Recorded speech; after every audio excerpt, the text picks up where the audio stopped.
That's a very unfortunate development that we see in terms of the Unnao rape case. But more news coming in. More than 11 people have died after a container truck hit a luxury sleeper bus on National Highway 48 near Hiriyur in Karnataka's Chitradurga district early morning on December 25th.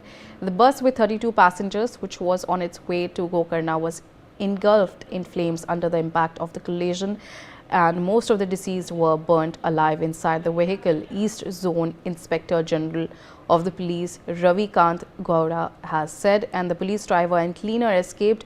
The driver of the truck and its cleaner are among the dead. Reports say that the truck driver's negligence was the cause of the accident, which occurred on the highway that connects Bangalore with Pune and Mumbai. The truck driver jumped a road divider, lost control of the vehicle and collided with the oncoming bus. Meanwhile, some breaking news coming in. Karnataka CM Siddaramaiah has condoled the deaths in the Chitradurga bus accident. Siddaramaiah has said, and I quote, "Hearing the tragic news of several passengers being burnt alive in the horrific accident between a lorry and a bus near Chitradurga has left hearts trembling. It is heartbreaking that the journey of those heading to their villages for Christmas holidays ended in such a tragedy. A thorough investigation should be conducted regarding the accident to uncover the cause. I pray that the souls of the deceased find peace. I too share the grief of the families who lost their loved ones in the accident," unquote.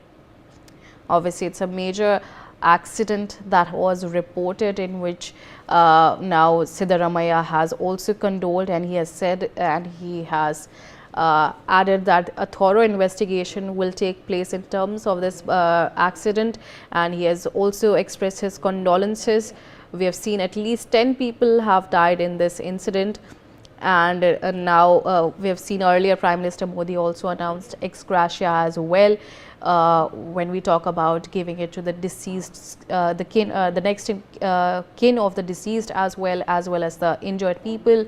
And now we are seeing Siddaramaiah, the Karnataka government has also responded to that as well. Now joining me on the telecast is Belly Thomas. Belly, what we are seeing is, in terms of this accident, now the Karnataka government, Siddaramaiah, the CM, has also reacted on this, and he has said that a thorough investigation will also be conducted. What exactly are we getting to know in terms of these developments?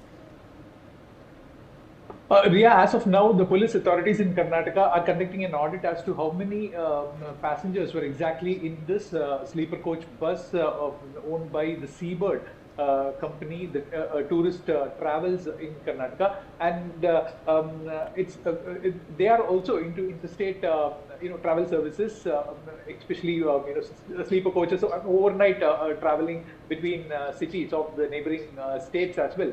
So Chief Minister Siddaramaiah has ordered an inquiry into this particular accident, wherein as of now 9 people have been confirmed to have been killed, whereas there were around 32 passengers were traveling on this bus, but the counts are still not getting tallied as to how many escaped during that accident.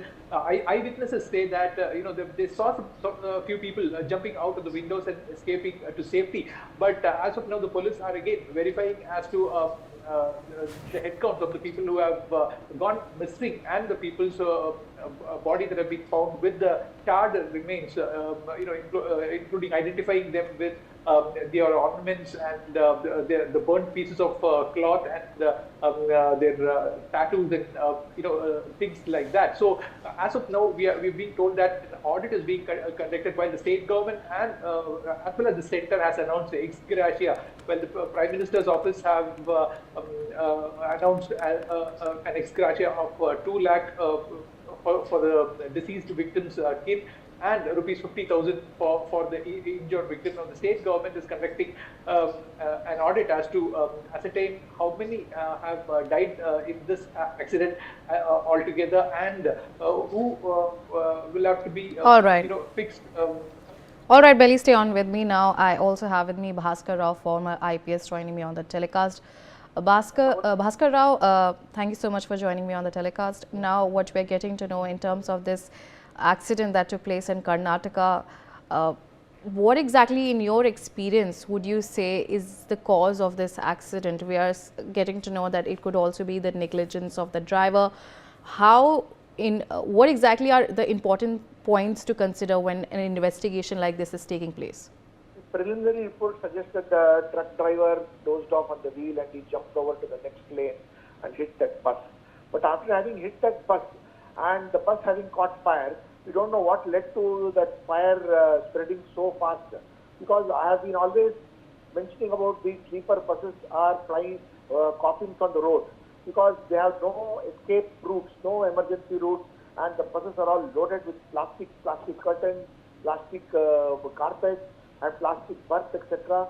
No fire extinguishers, nobody is trained inside to handle, and there is no evacuation drill associated with it. So it is very unfortunate that so many people have to lose life, because it is just not possible to evacuate people from burning bus, and that's how the casualty has taken place. Of course, we need to say what is the road architecture and what is the history of the driver who has been driving that bus, etc., etc. So it is in a very preliminary stage, but nevertheless, sleeper buses are coffins on the road, and avoid if you have, at all you have to travel. And most importantly, this is a seaboard travel coming from Goa. So long distance travel check from the railways to the buses over there.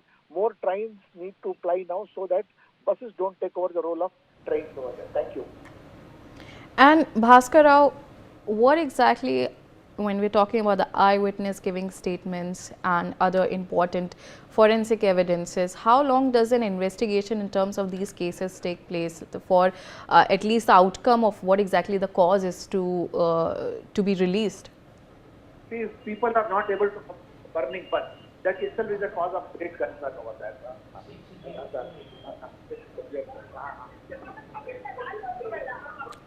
All right, Bhaskar Rao, thank you so much for joining me on the telecast.